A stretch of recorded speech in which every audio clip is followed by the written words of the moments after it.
hoy predicamos en Génesis 47. Así que abra su Biblia allí, en Génesis 47. Y aquí nosotros vamos a leer a medida que vamos a ir predicando el texto de hoy día. Porque tenga su Biblia abierta allí, en Génesis capítulo 47, acabamos de leer el 46.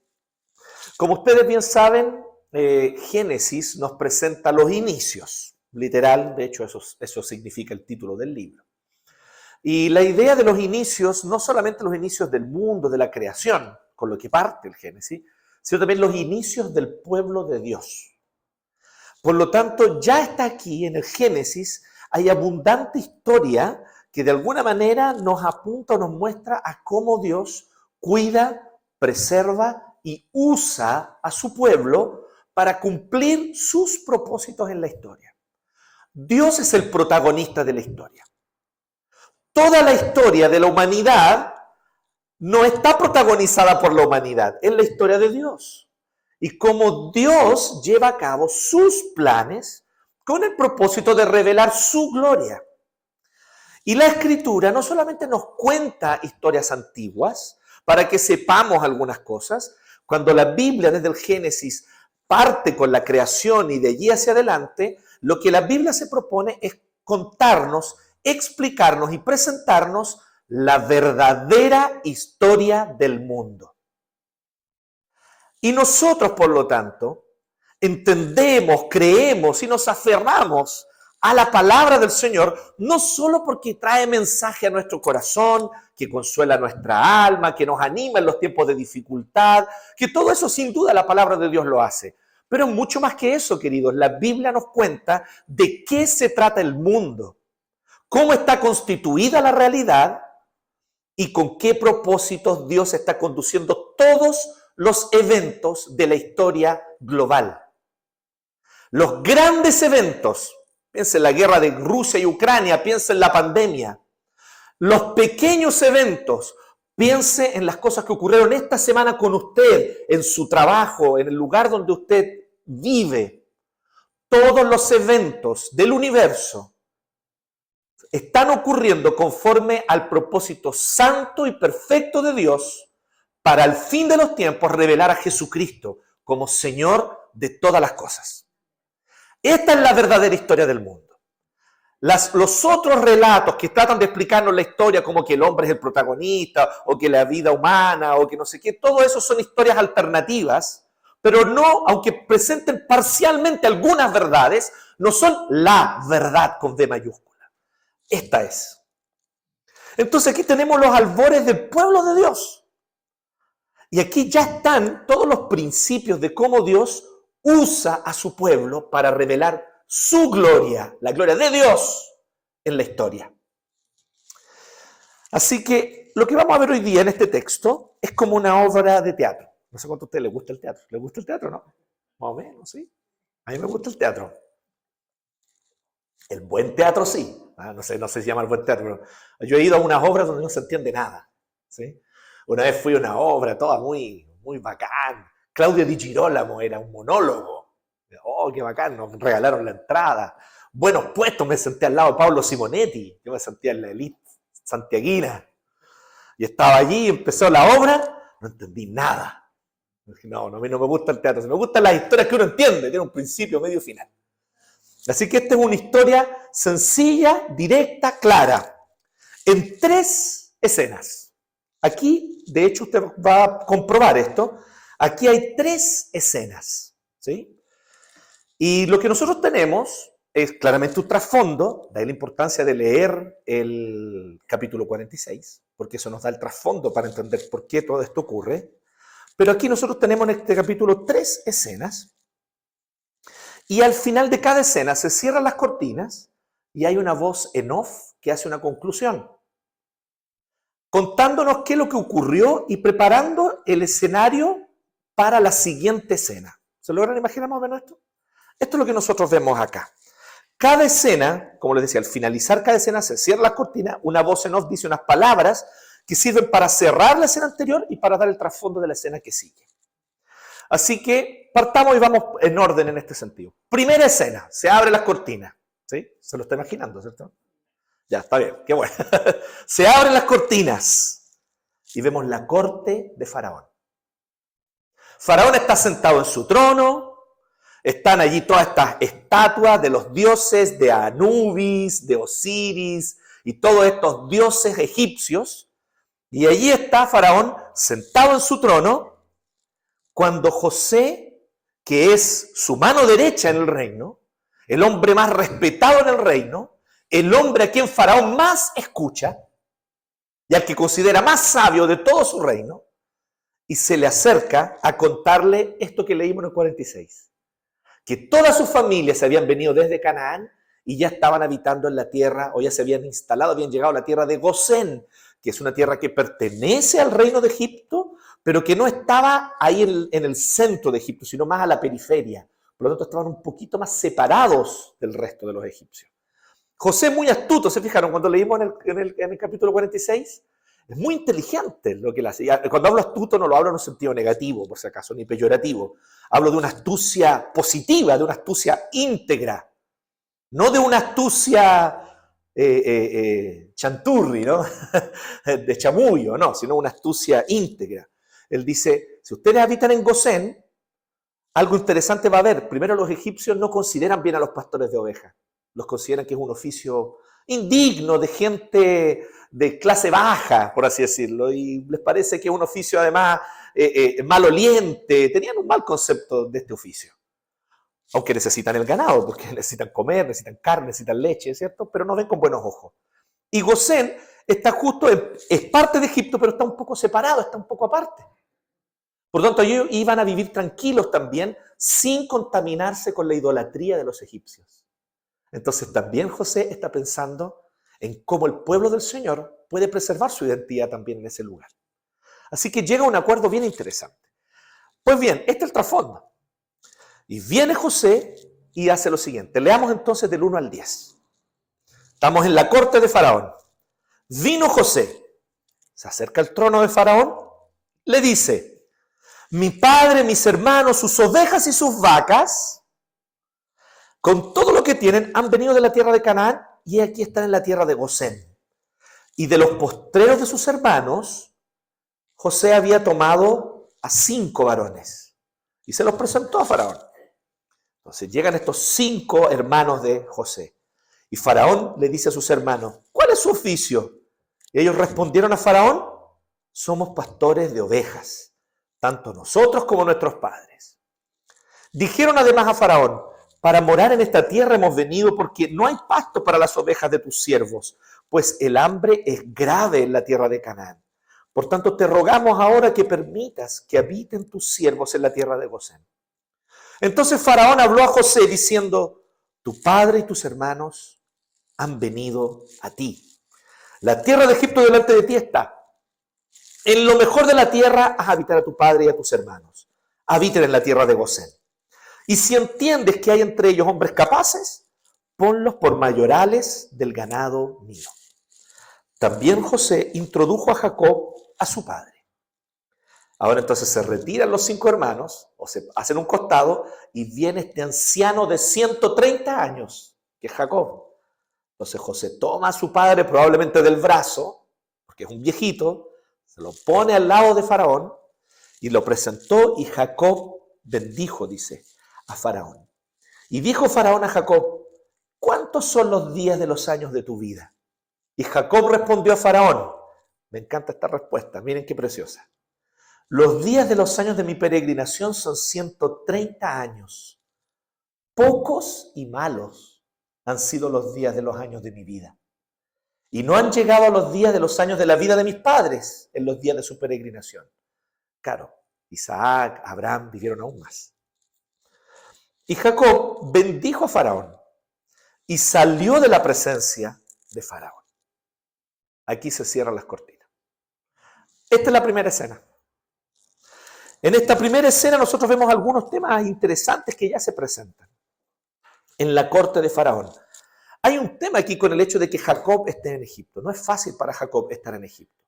A Jacob le tocó mucho tiempo mucho tiempo, entender. Fue un peregrinaje largo. Jacob vivió gran parte de su vida siendo lo que nosotros podríamos llamar un creyente medio díscolo.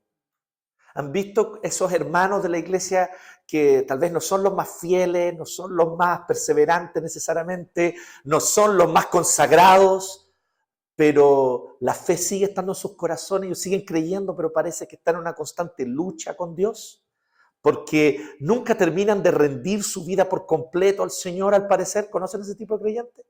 Tal vez usted es uno de ellos, no lo sé. Jacob era así, y Jacob fue así gran parte de su vida, hasta el día que él luchó con Dios directamente una noche. Y ese día fue su conversión. Y ese día, ya anciano, ya mayor, recién él le entregó su vida al Señor de verdad. Por eso él dice, pocos y malos han sido mis días. Porque él vivió gran parte de su vida, más bien en una relación tensa con Dios, más que en una relación de entrega genuina. Pero el Señor tenía sus planes con Jacob. Pero Jacob sí tenía una cosa desde muy joven. Jacob creía en la promesa de que ellos eran el pueblo escogido. Es interesante esto, ¿no? Era menos íntegro que su hermano. Era menos íntegro que su hermano. Pero él creía y su hermano no. Así que la promesa fue para Jacob, no para Esaú. Esto es un detalle interesante. Es como que la Biblia todo el tiempo nos está diciendo que no es por obras. No es por esfuerzo humano. No es por obediencia ni por mérito. Es por fe. Y Jacob, aunque tenía una relación tensa con Dios por gran parte de su vida, él sí le creía a Dios que la promesa era verdadera. Esaú la llegó a despreciar al punto que la vendió por un plato de lentejas, imagínense. A mí me encantan las lentejas, pero no vendería la bendición del Señor por lentejas, digamos, ¿no? Creo que no es un buen negocio, por mucho que te gusten las lentejas. Entonces, el asunto es cómo entonces Jacob llega a ir a vivir a Egipto. Si le costó tanto tiempo en su vida entender, creer que Canaán era la tierra prometida para él y su descendencia. Creerle al Señor que él quería hacerlos habitar en esa tierra para que prosperaran y en esa tierra ellos fuesen un foco de luz para las naciones paganas, para que esas naciones entregadas a los ídolos pudiesen conocer a Jehová, el verdadero Dios, a través de este pueblo que habitaba esa tierra, porque ese era el propósito de Dios. Y Jacob poco a poco fue entendiendo que ese era el propósito, pero ahora se tiene que ir a Egipto. Como que es en contrasentido de todo lo que Dios le había prometido, ¿no?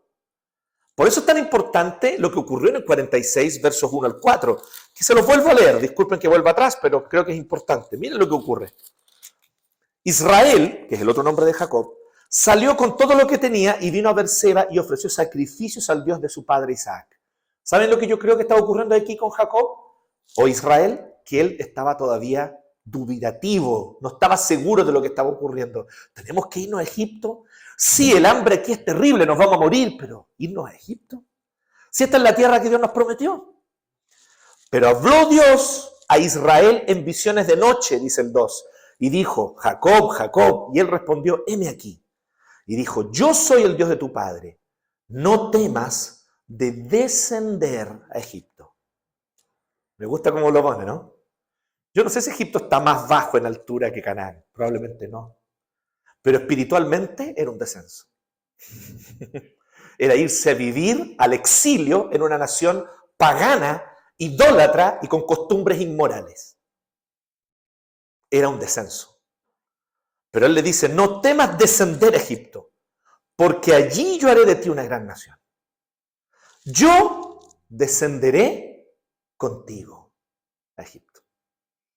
Esto es lo que Jacob necesitaba escuchar. Que Dios no los iba a dejar. Y yo también te haré volver. Y le da un consuelo extra. Jacob, ustedes saben, todos conocemos la historia. Jacob en todo su pecado, y entre sus muchos pecados tuvo uno especialmente grave. Tenía un hijo favorito. ¿Sí? Cosa que no hay que hacer. ¿Ah? No hay que hacer. Por más que Eliud sea el favorito de la... no. No, son bromas. Conozco a Jonathan, el hermano de Eliud. Pero uno tiene que hacer eso, pero él tenía a su favorito. Y sabemos todos los desastres que ocurrieron con eso. Pero sin embargo el Señor le da un consuelo extra. La mano de José cerrará tus ojos. ¿Sí? Por eso es tan bonito después en el 46, cuando leímos, no sé si usted se fijó en eso, que José se baja, saluda a su padre y dice que llora largamente sobre el hombro de su papá. Bonito, ¿eh? Si usted se emocionó con eso como yo, pues ya está viejito, ya uno se empieza a poner viejo. Yo cuando leí ese versículo, cuando leí el pastor Luis ahí, se me hizo un nudo en la garganta. ¿Eh? Como Salo Reyes, una lágrima en la garganta. Bien, entonces, aquí en el 47, volviendo, este es el trasfondo. Así que tenemos lo siguiente, miren qué interesante. ¿Cómo lo recibe Faraón? Lo recibe bien. Y les permite, habiten en lo mejor de la tierra. Porque era la familia de su colaborador, de su mano derecha, que literalmente le salvó el reino. Y eso no es todo lo que José hace por Faraón. Vamos a ver en la siguiente escena que José fortalece el poder de Faraón. Le da aún más poder a Faraón. Fue José el que le dio todo el poder que después, varios faraones después, ¿cierto? Porque van muriendo y se suceden los faraones. Después llega el faraón que va a terminar oprimiendo al pueblo hebreo. ¿Sí? Pero miren las paradojas, ¿no? Ese poder se lo dio José. Pero aquí está José, y José entonces le presenta a su familia a Faraón. Faraón les entrega la tierra que ellos quieran habitar. Y está bien, si la tierra de Gosén les sirve, quédense allí. Y Jacob se presenta ante el faraón y se fijan lo que hace. Jacob bendice a Faraón. Tremendo, ¿no? Casi una patudez, diríamos, ¿cierto? Si el hombre más poderoso de la tierra en ese tiempo era Faraón.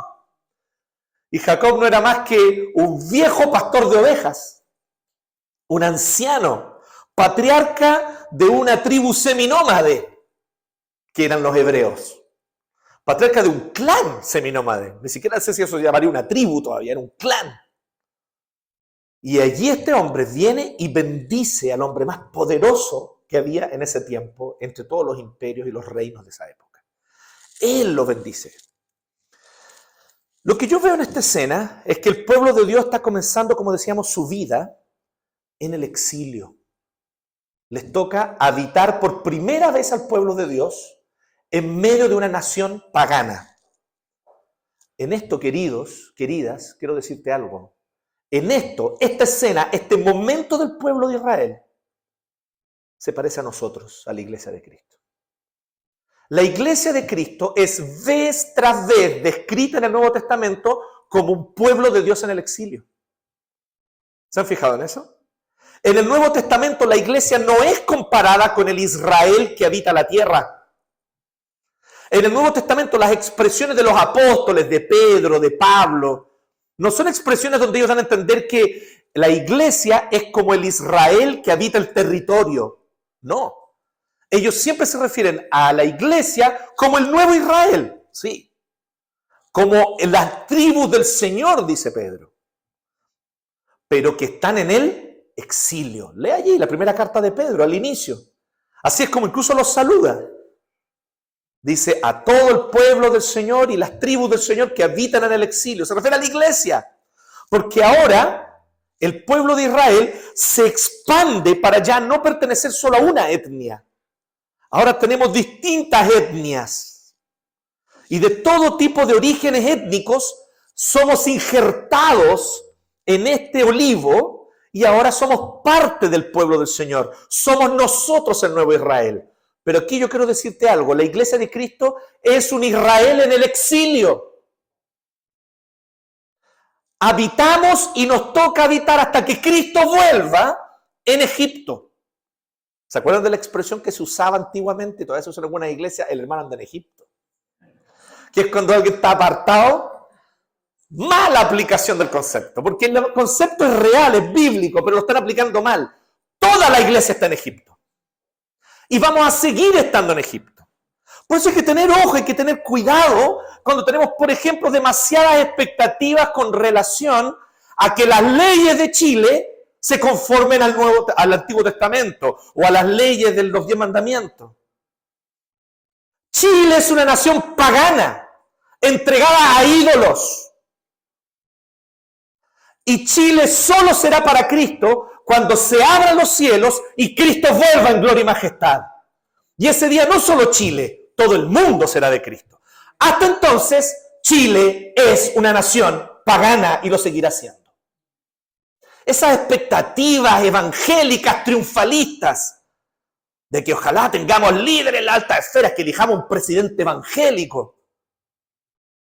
Mire, aunque tengamos un presidente cristiano como José, la nación seguirá siendo pagana, como lo siguió siendo mientras José estaba allí.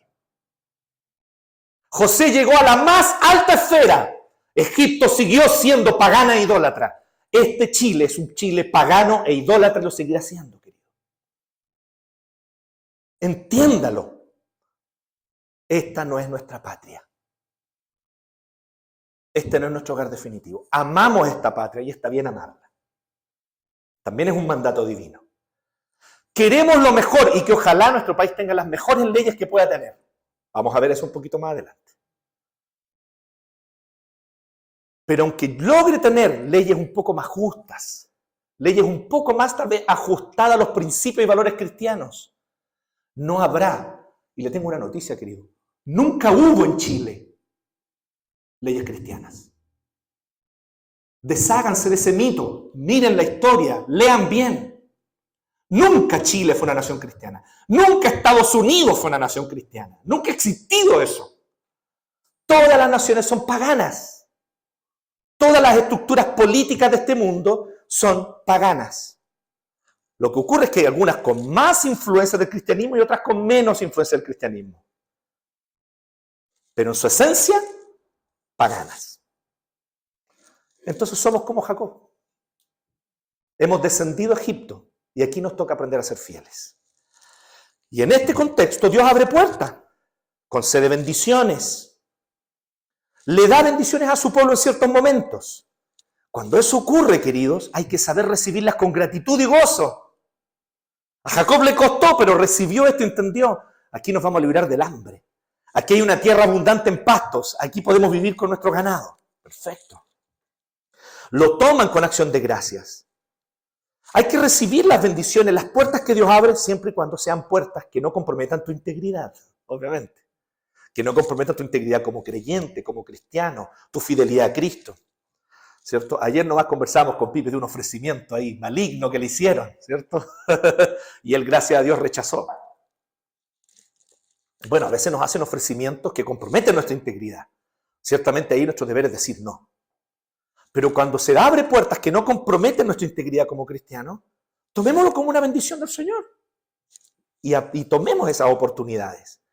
Tal vez allí el Señor nos permitirá ser una influencia positiva, sí. Yo no estoy diciendo que no vayamos a influir en el mundo, vamos a influir. José lo hizo y muchos otros lo hicieron en el exilio. Daniel en el exilio babilónico fue una tremenda influencia sobre el rey más cruel y pagano probablemente de la antigüedad, que es Nabucodonosor. Entonces tenemos que entender que el Señor por algo nos pone allí. Pero queridos, sin apegarse. No te apegues al éxito. No te apegues a la prosperidad de este mundo. No te apegues a cuando te reconozcan y te pongan en altas esferas. No te apegues, no te aferres a eso. ¿Sí? Como diría Juan Gabriel, no te aferres. En este caso aplica aquí también. Se cierran las cortinas y hay una voz en off ahora que dice así, 11 y 12. Así José hizo habitar a su padre y a sus hermanos. Y les dio posesión en la tierra de Egipto, en lo mejor de la tierra, en la tierra de Ramesés, como mandó Faraón. Y alimentaba José a su padre y a sus hermanos. Miren, él como un alto funcionario tenía acceso a grandes recursos. Así que él les entregaba alimento a ellos. Alimentaba José a su padre y a sus hermanos y a toda la casa de su padre con pan, según el número de los hijos. Aquí no es literal el término pan, en sentido metafórico. Les daba de comer. ¿Sí? En general, según el número de los hijos. Y allí entonces se vuelven a abrir las cortinas ahora, porque esto prepara el escenario para la segunda escena. Y la segunda escena es en el despacho de José. José está con su escritorio egipcio, no sé cómo eran los escritores egipcios, pero imagínense un escritorio egipcio. Y está allí José sentado en su despacho, tal vez con unas plumas, ¿cierto? Ahí escribiendo, tiene un amanuense que escribe en jeroglíficos. todo lo que él va diciendo, ¿cierto? Un secretario. Y entonces ocurre la siguiente situación. No había pan en toda la tierra y el hambre era muy grave, por lo que desfalleció de hambre la tierra de Egipto y la tierra de Canaán. Y recogió José todo el dinero que había en la tierra de Egipto y en la tierra de Canaán por los alimentos que de él compraban, y metió José el dinero en casa de Faraón. Acabado el dinero de la tierra de Egipto y de la tierra de Canaán, vino todo Egipto a José diciendo. Y esta es la escena, ¿sí? Ahora llegan probablemente los representantes, la élite de Egipto, representando a los demás. Así que aquí vienen, qué sé yo, el jefe de los artesanos, o el representante de los artesanos, el representante de los funcionarios públicos, el representante de, en fin, de todas las áreas de Egipto vinieron todos los representantes al despacho de José, y José está sentado en su escritorio. Entonces ellos vienen y le dicen, danos pan. ¿Por qué moriremos delante de ti? ¿Por haberse acabado el dinero? Ellos ya habían, todo el dinero lo habían entregado, sus monedas de plata, sus monedas de oro, ya las habían entregado y estaba todo en los tesoros de Faraón. Él les había dado, José era el que administraba todo este sistema, recuerden, les había dado granos y les había dado de todo para que ellos pudiesen seguir viviendo y cultivando. Así que, pero se acabó el dinero, no nos vamos a morir de hambre. José dice, den vuestros ganados y yo os daré por vuestros ganados si se ha acabado el dinero. Así que ellos trajeron sus ganados a José. Y José les dio alimentos por caballos y por el ganado de las ovejas y por el ganado de las vacas y por asnos, y les sustentó de pan por todos sus ganados aquel año.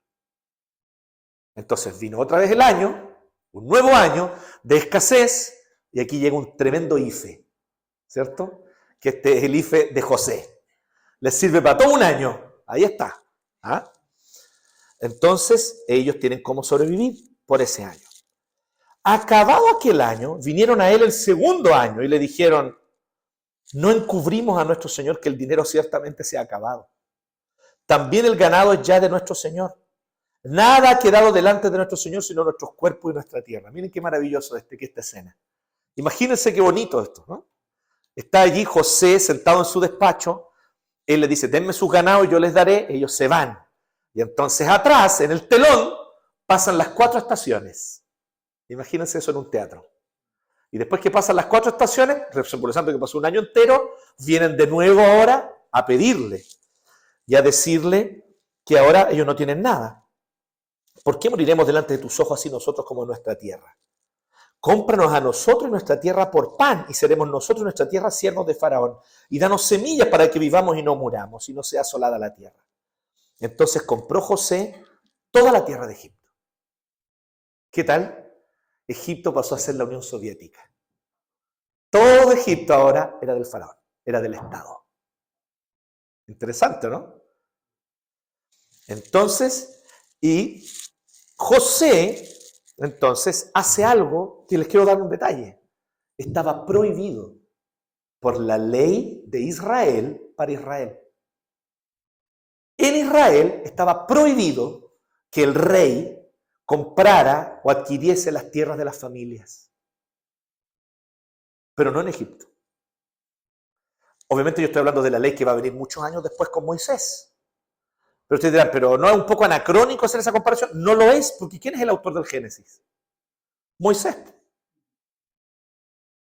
Entonces Moisés les está mostrando también el contraste. Les dice, miren, en Egipto esto era permitido. Y fue así como todos los egipcios perdieron su derecho de propiedad sobre sus tierras y sus tierras pasaron a ser de Faraón.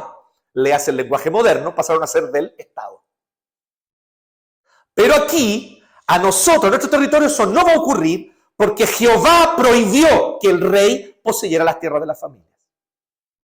¿No les parece interesante eso? Es como que Moisés está haciendo un contraste.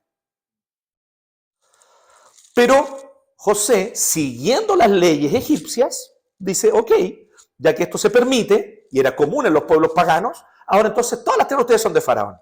Así les dio entonces tierra, semilla, les dio semillas y les dio alimento. Compró José, toda la tierra de Egipto para Faraón. Pues los egipcios vendieron cada uno sus tierras porque se agravó el hambre sobre ellos y la tierra vino a ser de Faraón. Y al pueblo lo hizo pasar a las ciudades, desde un extremo al otro del territorio de Egipto. O sea, todas las personas que vivían, por lo tanto, en zonas agrarias se tuvieron que ir a vivir a las ciudades. Eso es lo que está diciendo que ocurrió. ¿Sí? Hubo una migración, un efecto migratorio y la gente se fue a vivir a las ciudades.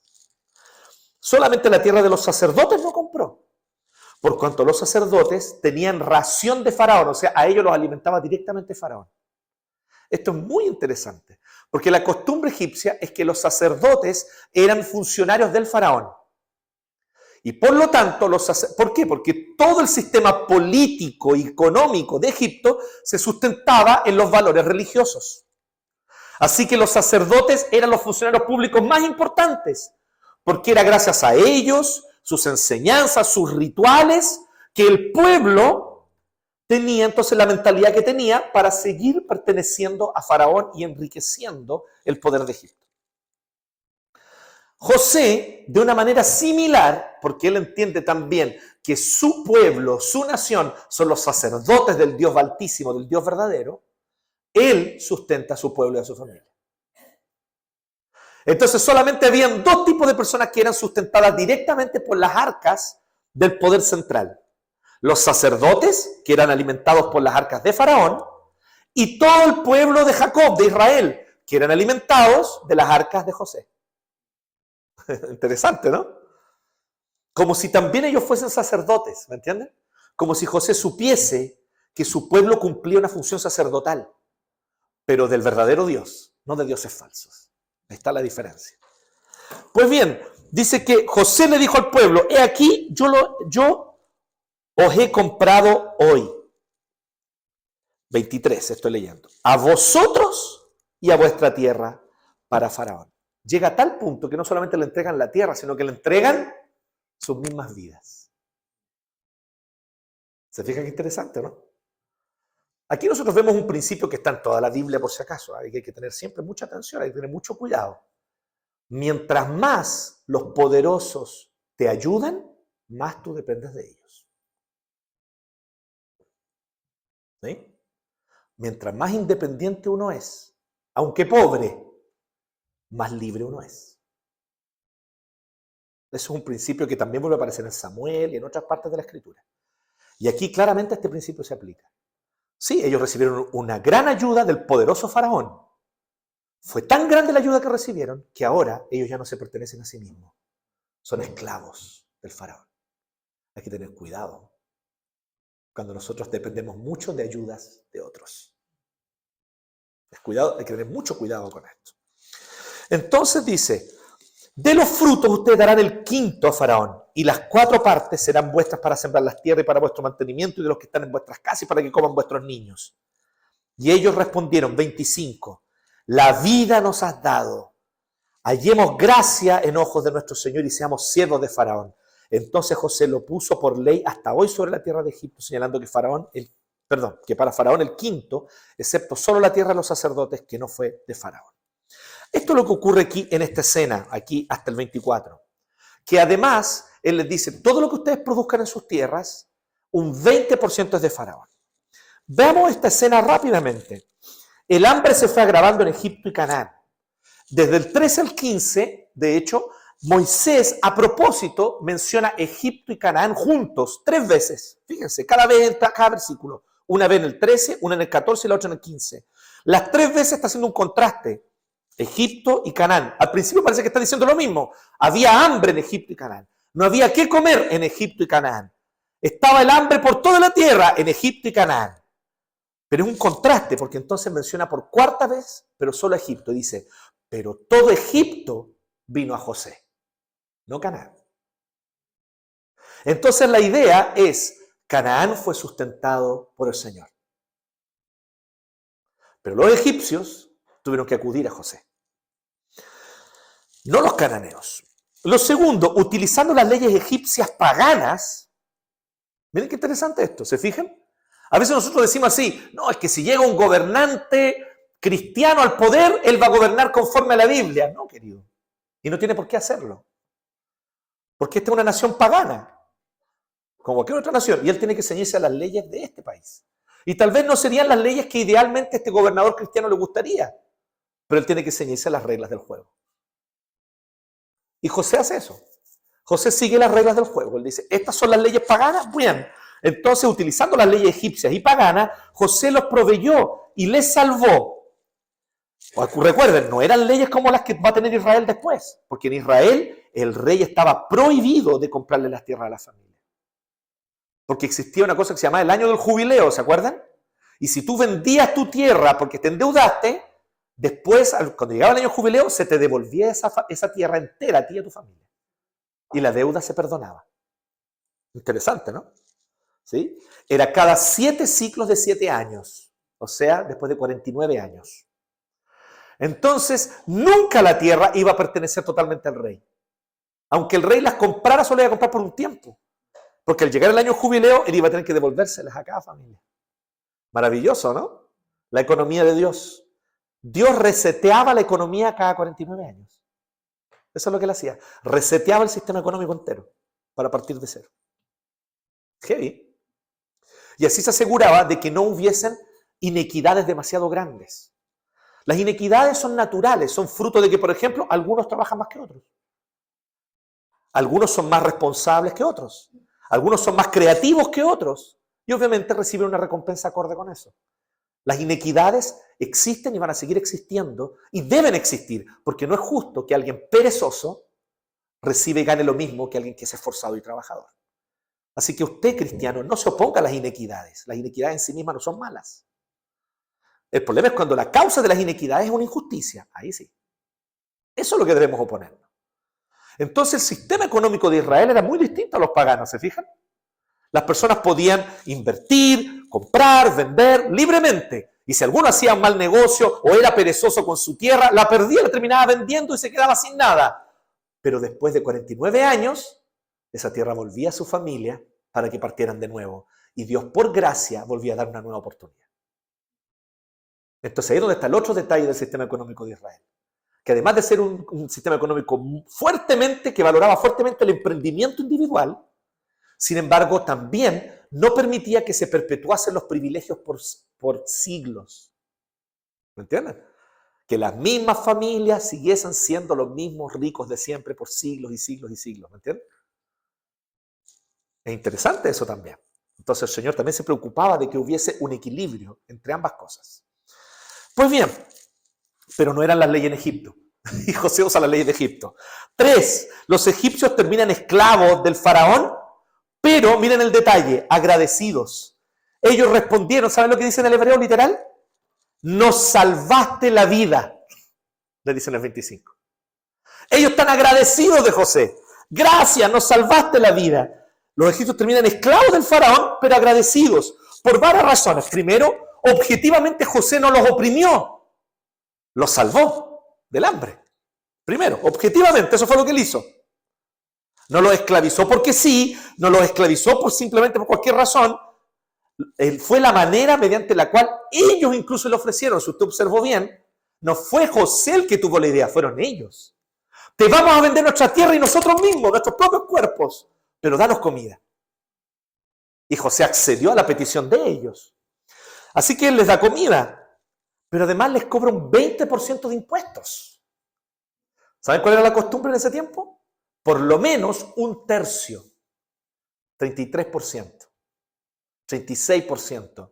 En algunas naciones, 40% de impuesto a los reyes. Aquí le está cobrando solo un 20%. ¿Sí? Y no es tirano, no es cruel, no los oprime. No los castiga físicamente, no los obliga a trabajar largas horas. Les permite a ellos que sigan trabajando su tierra con libertad. Entonces, dentro del paganismo y de lo que las leyes paganas le permiten, José actúa con más justicia que los otros. ¿Se fijan en ese detalle, no?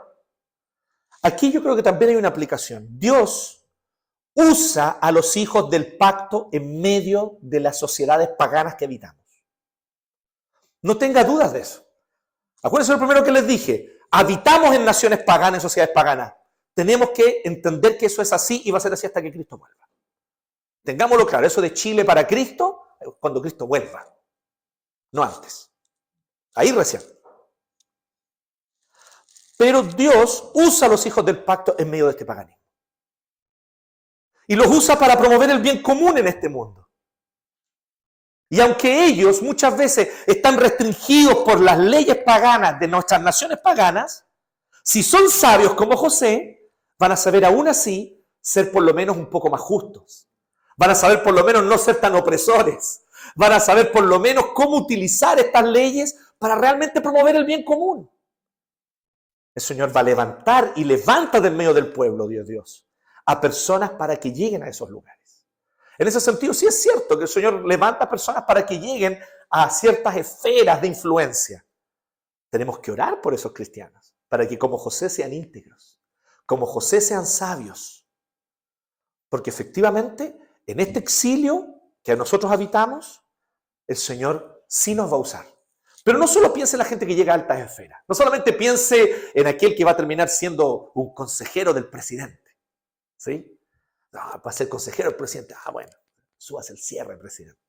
Para recordar, para que no pase más vergüenza. Necesita un consejero sabio ahí, ¿cierto? Y otras cosas más importantes también le va a aconsejar, sin duda. Pero también pensemos en las esferas de influencia donde Dios le ha puesto a usted. Tal vez tú no tienes un gran e importante cargo donde tú trabajas, pero donde tú estás, eres una influencia. Eres una influencia.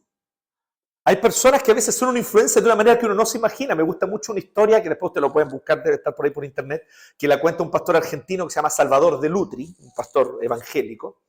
Y este pastor cuenta cómo durante el tiempo que fue obispo en Argentina, el que es el actual papa, ¿no? El actual Papa Francisco I, Bergoglio, ¿cierto? Pero cuando Bergoglio era cardenal y era un importante obispo en Argentina, dice que su jardinero, que era evangélico, era una gran influencia sobre Bergoglio. Tanto así que Bergoglio lo invitaba a su despacho y le pedía a su jardinero que orara por él. Todas las semanas. Es muy bonita esa historia. A veces uno piensa, pero yo no tengo un cargo importante.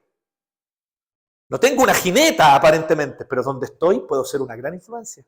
De maneras inesperadas. De maneras impensadas. Entonces, ¿qué es lo que nos corresponde? ¿Qué es lo que te corresponde a ti hoy en esta sociedad y en esta cultura pagana en la que vivimos?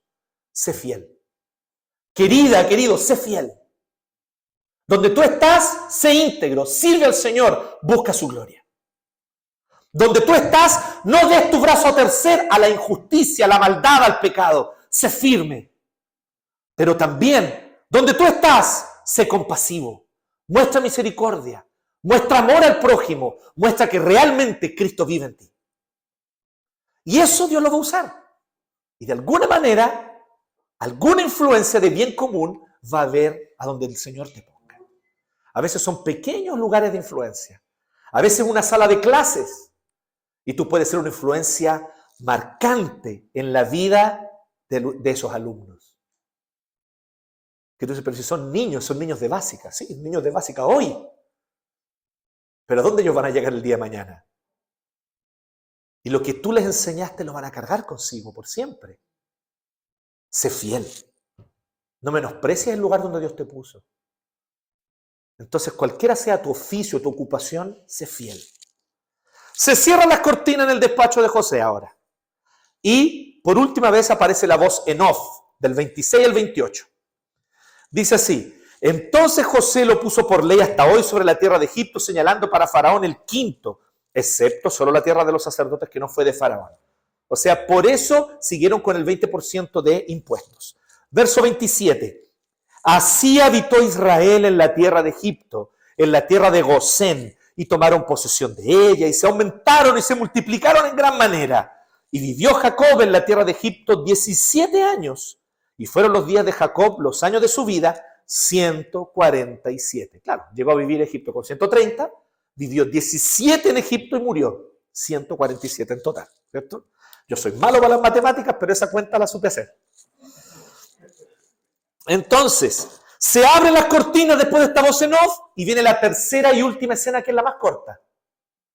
El lecho de Jacob. Ahora está Jacob en su tienda, a lo mejor no habían construido casas todavía. o se habían construido casas eran muy sencillas, de adobe. Pero allí estaba Jacob recostado en su lecho. Y esta es la última escena del 29 al 31. Y llegaron los días de Israel para morir. Y llamó a José su hijo y le dijo, José, entra a la habitación de Jacob. Jacob está allí en su lecho, ya viejito, a punto de morir. Si he hallado ahora gracia en tus ojos, te ruego que pongas tu mano debajo de mi muslo. Esa era una costumbre que aparece antes en el Génesis. No sé si la vieron, cuando Abraham hace jurar a su siervo que le va a encontrar esposa a Isaac. Era una manera de hacer un juramento solemne, poner la mano debajo del muslo. Pongas tu mano debajo de mi muslo y harás conmigo misericordia y verdad. Te ruego que no me entierres en Egipto. Qué loca la petición, ¿no? Te ruego, y un juramento solemne, o sea, similar a un contrato pasado por notaría para nosotros, ¿me entienden? No me entierres en Egipto, mas cuando duerma con mis padres, me llevarás de Egipto y me sepultarás en el sepulcro de ellos en Canaán. Y José respondió, haré como tú dices. E Israel dijo, júramelo. Y José se lo juró. Entonces Israel se inclinó sobre la cabecera de la cama. Todavía no murió, murió un poquito después. ¿Ya? Es como el rey sapo de Shrek. Parece que va a morir y sigue vivo. ¿Sí? No, pero aquí dice que... Pero la idea es, no es que él murió, la idea es que ahí él descansó. Y vinieron entonces sus últimos días, ya descansado. Él quería que José le jurara solemnemente, no me enterrarás aquí. ¿Por qué eso?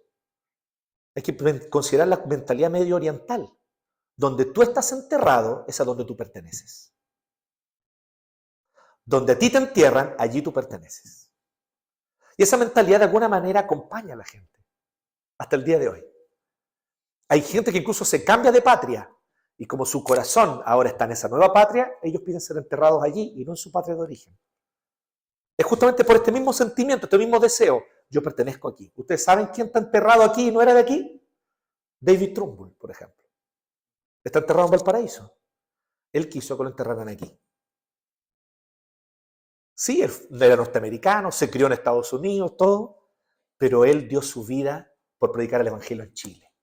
Y él amó tanto Chile que al morir, él dijo, déjenme aquí. Y él está ahí enterrado en el cementerio de disidentes número 2 en Valparaíso, para los que quieran ir un día, que además es un precioso paseo, un lindo panorama cuando van a Valparaíso. Dios les había prometido una tierra, y este es el punto. Jacob tiene claro, Dios nos prometió una tierra y no es Gosén, no es Egipto. Pero ellos están bien en Gosén, están bien en Egipto, están prosperando como no habían prosperado en Canaán. Les está yendo mejor que como les iba en Canaán. ¿No era natural pensar, quedémonos aquí? No lo era, porque Jacob tenía las promesas de Dios. Y la palabra de Dios para él era más valiosa que todas las riquezas y prosperidad que él podía obtener. Si Dios me dio una promesa, yo me aferro a esa promesa. Dios me da prosperidad, me va bien, el ganado crece, tenemos abundancia, pero mi tierra no es aquí. Dios habló, su promesa es, tu tierra es allá. Allá entiérrame. Esta es la promesa, y es tal así que incluso José, que pasó aún más tiempo en Egipto, José ya era egipcio, sus costumbres egipcias, su esposa egipcia, hija de un sacerdote egipcio, la esposa de José. Sus hijos, Efraín y Manasés, prácticamente egipcios, criados ahí.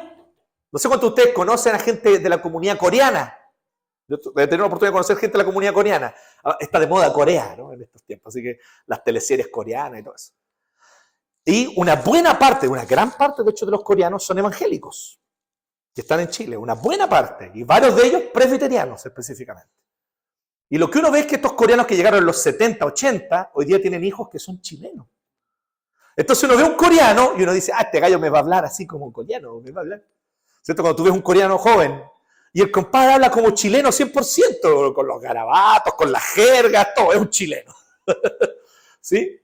Y uno dice, ¿qué onda? Claro, se crió en Chile.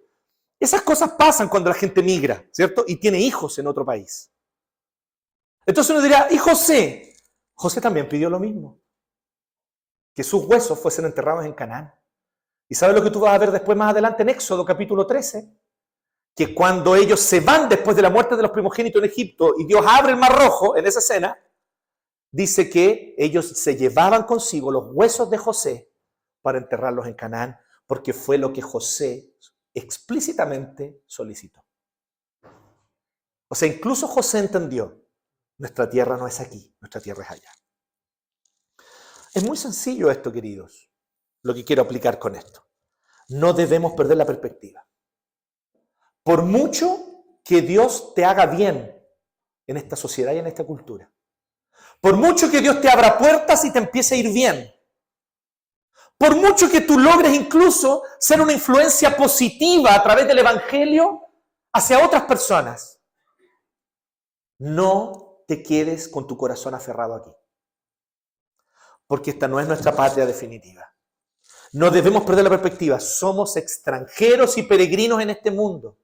Somos extranjeros y peregrinos en Chile. Amamos Chile, es nuestra patria y buscamos dar lo mejor que podemos para servir a esta patria con el amor de Cristo. Eso es lo que un cristiano hace y debe hacer. Pero aún así, sabemos que no es la patria definitiva. Nuestra patria definitiva son los nuevos cielos y nueva tierra que Cristo traerá. Este no es nuestro hogar definitivo. Así que concluyendo, queridos, lo que hemos hablado hoy día, quiero decir dos cositas, o tres, bueno, entre 2 y 3. Cristo prometió estar con nosotros a donde vayamos, ¿se acuerdan? Por lo tanto, mientras van, y por donde vayan, porque eso es lo que literalmente dice Jesús ahí en Mateo 28. Allí, id, el verbo ir no es tan imperativo. Él no dice literalmente en el griego, vayan, id. Él dice, mientras van, eso es lo que dice. Por lo tanto, mientras van o por donde vayan, hagan discípulos. Bautizándolos en el nombre del Padre, del Hijo y del Espíritu Santo y enseñándoles a guardar todo lo que les he mandado. Y entonces viene la promesa. ¿Cuál es? Y he aquí, yo estoy con ustedes hasta el fin del mundo. Y aquí fin del mundo no solamente tiene la connotación temporal, cuando el mundo termine, no. Hasta el fin del mundo tiene una connotación espacial, geográfica, hasta los confines de la tierra.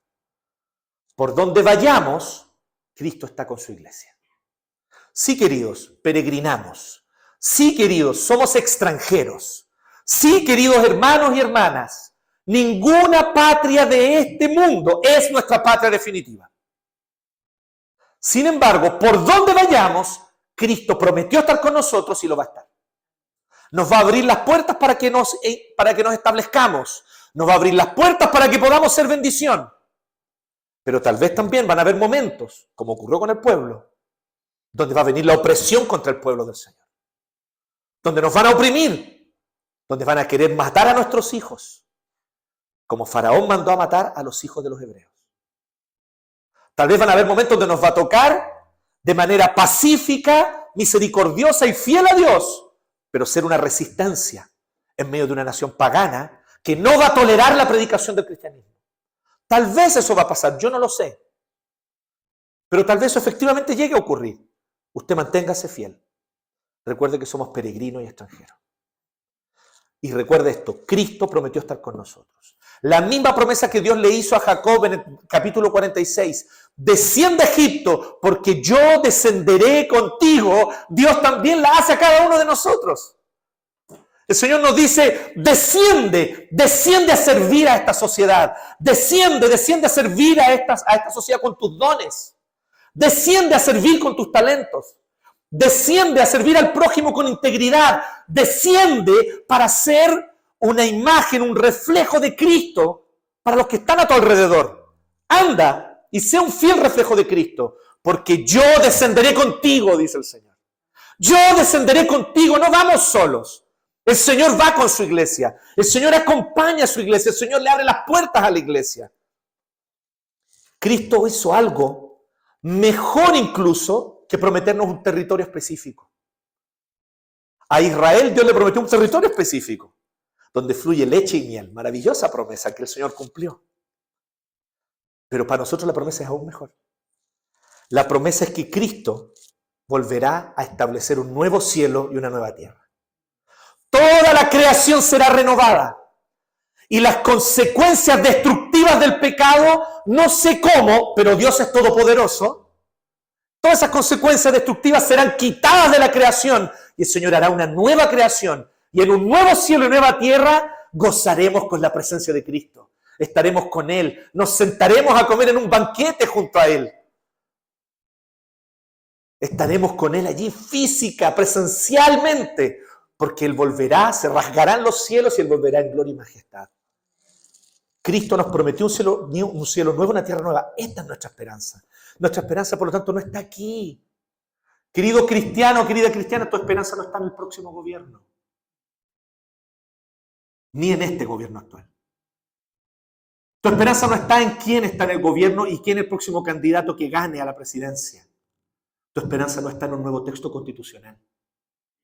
Por muy bueno y positivo que esto pueda ser, tu esperanza no está allí. Esta seguirá siendo una nación pagana e injusta, en mayor o menor medida, hasta que Cristo vuelva. No lo inviertas todo aquí. No seas necio. Usemos nuestros dones aquí, pero con la mira puesta allá, como Jacob. Cristo, mediante su muerte en la cruz y su resurrección, trae una nueva creación. Cuando Él muere en la cruz, literalmente lo que Él está haciendo es tomando la antigua naturaleza de Adán y castigándola en la cruz y condenándola, y de esa manera entonces Él le dio el corte definitivo. Él hizo el juicio definitivo contra la antigua naturaleza contaminada por el pecado. Y la naturaleza de Adán fue condenada a muerte en la muerte de Cristo en la cruz. Y cuando Cristo resucitó el tercer día, resucitó con un nuevo cuerpo que ya no es afectado por el pecado ni por las consecuencias del pecado. Ya no está más afectado por la muerte, por la enfermedad, por la corrupción. El cuerpo que tú y yo tendremos cuando Él vuelva en gloria y majestad. Entonces, el cuerpo de la nueva creación ya existe en la historia. Salió de la tumba vacía el tercer día después que Cristo resucitó.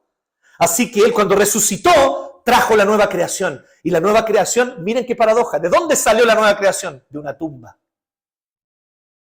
Se corrió la piedra y de esa tumba salió nuestro Mesías, nuestro Rey, el Cristo resucitado. Allí está nuestra esperanza. Cuando Él regrese, esta misma naturaleza incorruptible y ya no más afectada por la muerte y la enfermedad, ni el dolor, ni el pecado, ni la corrupción, va a apoderarse de toda la tierra, de toda la creación. Por ahora aún habitamos una creación afectada por el pecado, dañada por el pecado, herida por el pecado. Por eso habitamos naciones paganas y lo seguiremos haciendo. Por eso habitamos naciones injustas, más o menos injustas, no son todas igualmente injustas, pero más o menos injustas, hasta que Cristo vuelva. Tenemos que entender que eso es lo que a nosotros nos corresponde, pero tener la mira puesta en que Él volverá y allí será nuestra patria definitiva. Y que nosotros podamos morir como Jacob murió, con la mira puesta en las promesas. Con la mira puesta en las promesas. Él miró a su alrededor, Jacob, tal vez su último día de vida, y vio a sus nietos, bisnietos, tataranietos, corriendo, gozándose, disfrutando de la tierra de Gosén, sus ganados prosperando. Algunos de sus hijos siendo consejeros de los egipcios. No solo José, sino otros, recuérdense que aquí lo dice, que pusieron a algunos de ellos por mayorales entre los egipcios. Y él ve toda esta prosperidad y uno podría sentirse tentado a decir, qué bueno, aquí es nuestro hogar. Jacob no hizo eso. Jacob vio toda esa prosperidad, esa bendición, pero él recordó, este no es nuestro hogar. Este no es nuestro hogar. Que nosotros podamos vivir con esa visión. No importa cuán bien te vaya, hermano, no importa cuán bien te vaya, hermana. Este no es tu hogar. Esta no es tu patria definitiva. Mantén la mira puesta a donde hay que mantenerla. Nuestra esperanza es Cristo. Él volverá en gloria y majestad. Rasgará los cielos, todo ojo le verá. Y ya no va a haber presidente, no va a haber congreso, no va a haber reyes, no va a haber reina, no va a haber primeros ministros, no va a haber nada, solo Cristo. Y Él reinará sobre toda la tierra. Con justicia. Y tú y yo que hemos creído en Él, habitaremos esta creación con Él, esta nueva creación. y reinaremos con Él. Si somos fieles hasta el final. Sé fiel hasta la muerte y yo te daré la corona de la vida. Oremos. Gracias, Señor, te damos por tu palabra, por tus promesas.